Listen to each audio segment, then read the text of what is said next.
Yeah, especially early in that first quarter. I thought we were disruptive. I thought we did a good job of making them take tough shots. We did a good job of making everything difficult. There were ebbs and flows of that. The rebounding, knowing who we're guarding, like not having like live ball turnovers was kind of like, it was pivotal in that third quarter. And so we got gut checked because it could have easily flipped the other way. But I think you see our growth. She's just got so much ahead of her.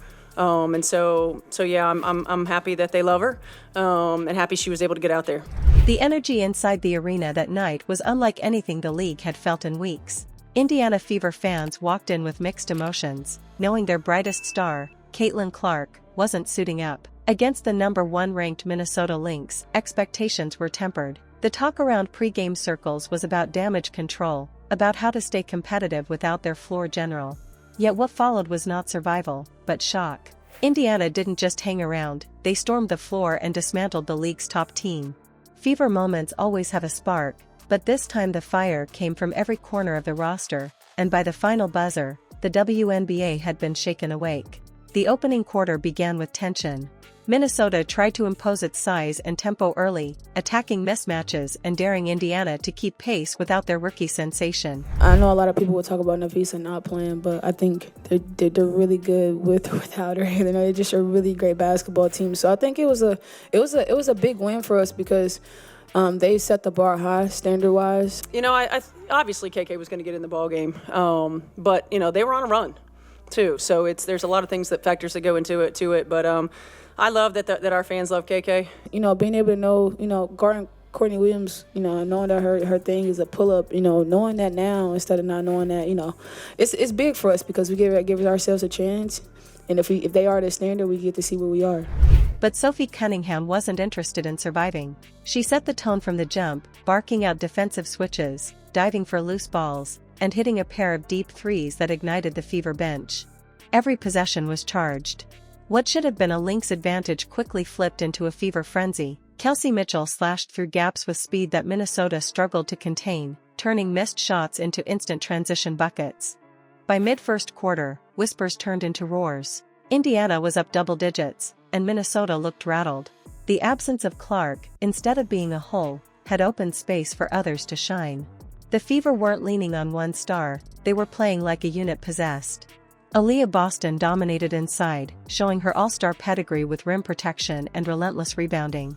Every time Minnesota tried to reset, Boston clogged the paint, erasing shots with force that reverberated across the court. Coach Karima took her seat calmly, but her fingerprints were everywhere. The strategy was brilliant: push tempo, swarm defensively, and never let Minnesota get comfortable. With Clark's playmaking missing, the offense looked different, but it was sharp, direct, and fearless. The Fever moved the ball quickly, spreading Minnesota thin, and players who had often been role players suddenly looked like headline makers. Christy Wallace hit a corner three that made the building explode, and Nalissa Smith's mid-range game became automatic. By halftime, disbelief rippled through the league. Indiana led by double digits against the #1 team, and it wasn't fluke shooting. It was effort. It was chemistry. It was a team refusing to fold in the face of doubt. Reporters scrambled for explanations, but anyone watching could see it. The Fever weren't intimidated, they smelled blood. The third quarter has often been where elite teams reassert control, but this night belonged to Indiana. Sophie Cunningham, buzzing with confidence, hounded Minnesota's guards, turning passing lanes into traps. Kelsey Mitchell carved up defenders with fearless drives. Boston battled like every rebound meant history. When Minnesota tried to mount a comeback, Indiana slammed the door. There was a possession midway through the third where the Fever strung together 3 consecutive offensive boards before Mitchell drilled a dagger 3. The crowd erupted. That single sequence symbolized everything: heart, hustle, and an unshakable will. Minnesota's stars, usually so composed, showed cracks. Missed layups, rushed jumpers, frustration fouls, it was all there. Indiana's bench players clapped louder, shouted harder, smelling the upset in the air.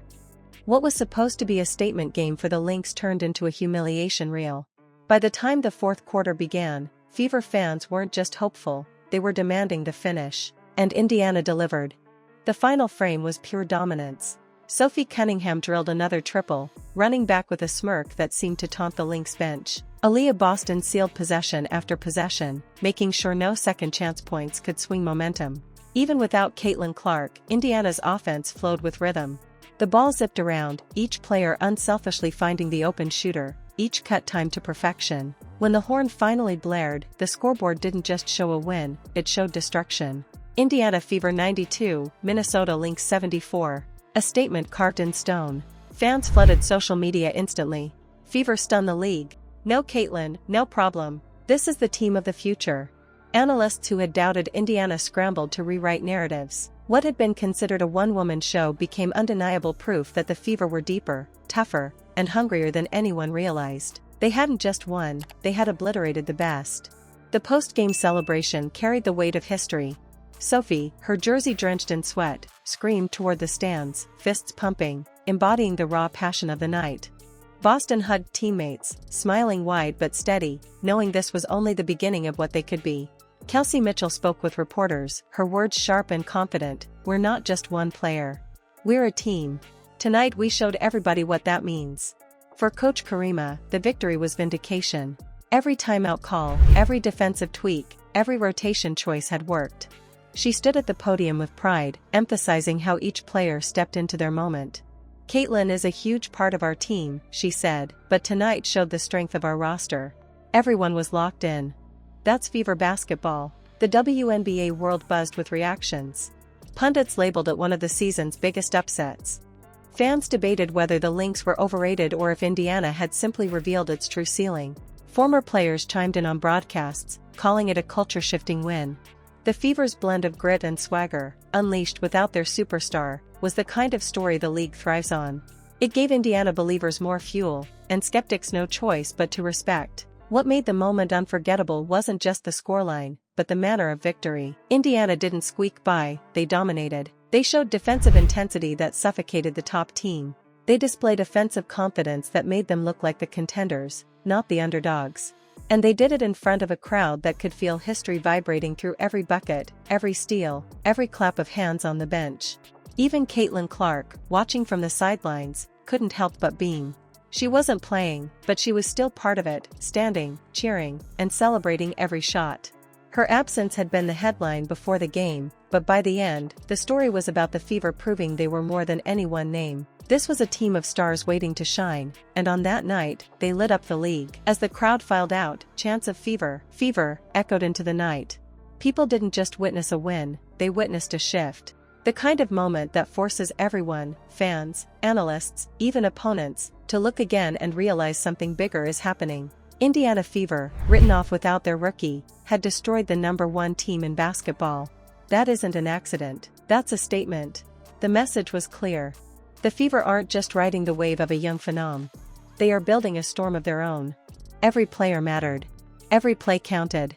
And every second of that game will be remembered as the night Indiana Fever stunned the WNBA and reminded the world that their fire runs deeper than anyone imagined.